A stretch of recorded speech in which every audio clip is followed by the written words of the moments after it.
We're going to talk about something in this video that we didn't realize was a problem until we thought about it. And then we realized this is a huge problem.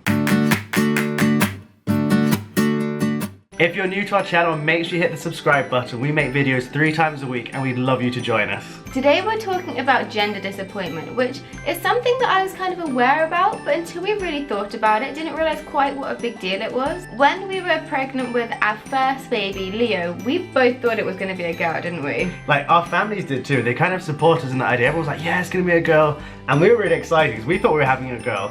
In as much that Joanna, it was a sale, I'll give her that, it was a sale. She went out and bought like this really nice dress, like a girl's dress for a newborn baby.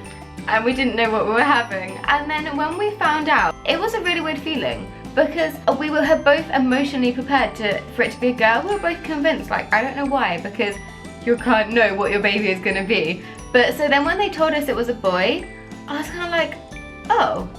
Okay. We were a little bit, I think, like, disappointed is the right word. Yeah, a small part of me felt like it was almost a different baby then, like this baby that I'd imagined in my head, the relationship we were going to have, the things we were going to do, the parent that I was going to be was suddenly really different, and that was a really strange feeling. I think because we both had like dreams about this baby, and our family were like, yeah, all of these girls' names, all these dresses and clothes, and we had like this idea, and then when we found out it was a boy, it was really strange.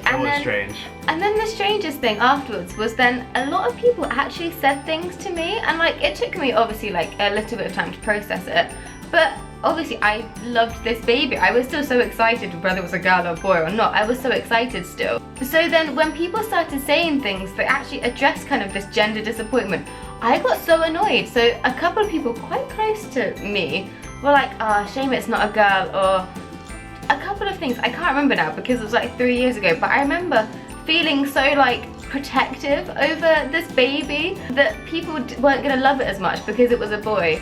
And that's such a horrible thing to have to experience, because a baby is a baby. We should be so grateful whether we're having a boy or a girl, and we should be equally as excited. Now this is going to sound really silly, but the turning point for us was a Krispy Kreme donut. We found on social media they were giving away like gender prediction donuts. So I went to Krispy Kreme and I bought one of these, and the goo inside was blue, which predicted we were going to have a boy. So we started then exploring the possibility of maybe having a boy because of this donut that we ate, and it was actually quite helpful for us because we'd never considered that before. And then we did actually start thinking about boys' names a bit more, so then when we did find out we were having a boy, we were like, actually okay, no, it's not what you're expecting, but that's cool. We thought about some names and stuff, and then we were really excited again because we could then imagine this baby again with its name and these cute things and stuff. I think it's so different now because then when we're expecting Noah, we were so happy whether it be a boy or a girl, but I really wanted it to be a boy. I was so excited. I was gonna say, I think I actually wanted it to be a boy. Because I knew what it was like to have a boy. The boys are so much fun. Like, they are just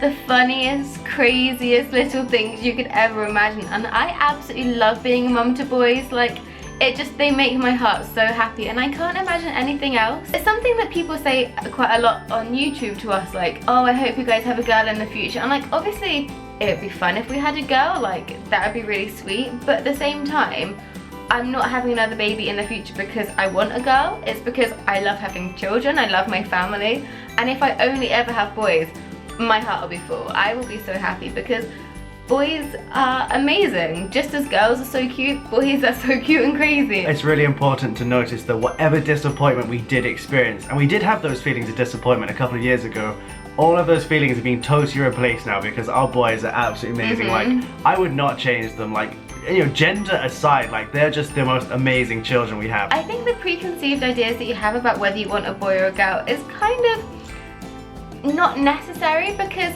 every child that you have is so individual. That Leo is the most independent, crazy boy you could ever meet, whereas Noah is more delicate, more sensitive, he loves his cuddles. And so they could be a boy or a girl, and they're so different, it makes no difference. And let's face it, it's 50-50. It's either gonna be a boy or it's gonna be a girl. Is it really like that much of a surprise? If this is something that you are kind of experiencing at the moment, if you're pregnant with a boy or you're pregnant and you don't know what you're having, then don't worry about it, because the love that you'll have for your baby, regardless of what it is just gonna be out of this world. The gender is so insignificant when you're having a baby because love conquers everything. That's so lame, but it's so true. So So if you guys have had any experience of this or you're scared this may happen, let us know in the comments below and we'll definitely reply to all of the comments you guys leave. We hope you've enjoyed watching today's video and we'll see you next time. Goodbye.